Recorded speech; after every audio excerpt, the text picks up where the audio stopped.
పిల్లల విషయంలో చిన్న చిన్న డిఫరెన్స్‌లు రావటం, హ్మ్.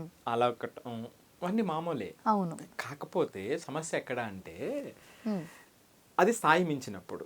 హ్మ్. ఇప్పుడున్నటువంటి ఇళ్ళల్లో ఏమేం గొడవలు జరుగుతాయో తెలుసా మీకు? యుద్ధాలు జరుగుతాయి. హ్మ్. హోంవర్క్ యుద్ధం జరుగుతుంది. అవును. ఫోన్ యుద్ధం జరుగుతుంది. అవును. ఫుడ్ యుద్ధం జరుగుతుంది. అవును. చెప్పిన మాట వినకపోవడం వల్ల యుద్ధం జరుగుతుంది. ఇవి చాలా కామన్‌గా జరిగేటువంటి యుద్ధాలు. హ్మ్. మరి కానీ ఇటు స్థాయి పెరిగినప్పుడు హ్మ్. అప్పుడు సమస్య వస్తుంది. ఓకే. రైట్?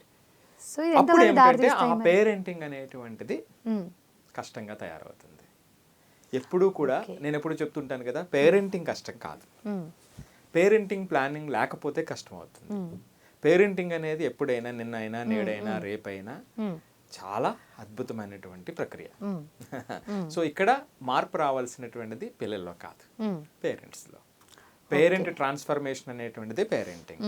పిల్లల్ని పెంచడం కాదు అనేది నేను ప్రతిసారి అదే పనిగా చెప్తూ ఉంటాను. అవును. ఎందుకంటే నేను ఎందుకు చెప్తుంటానంటే అంత ఎంపసిస్ చేసి, ఈ వీడియో చూస్తున్న ఏ పేరెంట్ అయినా సరే హ్మ్. వాళ్ళ ఎమోషన్స్ని, హ్మ్. వాళ్ళ ఫంక్షనింగ్ని హ్మ్.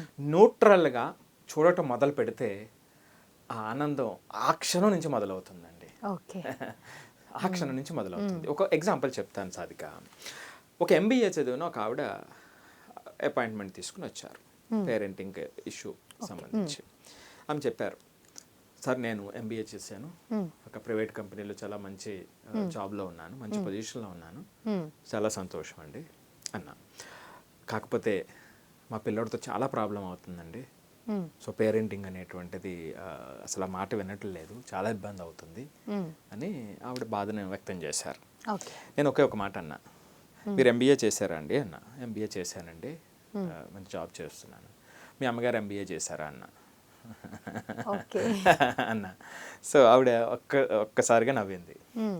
నవ్వి ఆగింది. హ్మ్. లేదండి, హ్మ్. మరి మీ అమ్మగారు ఎంబీఏ చేయలేదు, మరి మీకు మీ అమ్మగారితో ఇన్ని సమస్యలు ఉండేవా అప్పుడు? హ్మ్. లేదండి, మేము చెప్పినట్టుగా ఉండేటువంటి వాళ్ళం, అంతా అసలు ఈ ఇబ్బందులు ఎప్పుడు లేవు హ్మ్. అని ఆమె చెప్పారు. హ్మ్. సో ఇక్కడ ఏమిటంటే, మరి ఏమిటి ఇక్కడ సమస్య ఏమిటి? ఒకటి ఏమిటంటే అప్పుడున్నటువంటి పేరెంట్స్లో రొటీన్ ఒకటి ఉండేటువంటిది. అవును. రెండోది బాండింగ్. హ్మ్. ఆ బాండింగ్ అనేటువంటిది పిల్లలకి పేరెంట్స్కి మధ్య హ్మ్. అది చాలా ప్రోగ్రెసివ్గా చాలా ఉండేది. ప్రేమ చూపిస్తూ చాలా ఉంటారు. అయినా ప్రోగ్రెసివ్గా ఉండేది. జరుగుతూ చాలా ఉంటాయి. ప్రోగ్రెసివ్గా ఉండేది. మూడోది ఒక డిసిప్లిన్ ఉండేది. హ్మ్. ఇప్పుడు చదువుకున్నా చదువుకోకపోయినా కొన్ని విషయాల్లో నిర్దిష్టంగా ఉండేవారు. హ్మ్. రైట్? ఇప్పుడు ఉన్నటువంటి పేరెంట్స్కి ఎడ్యుకేషన్ ఎక్కువ, అవును. టైం హైలీ తక్కువ. ఎడ్యుకేటెడ్.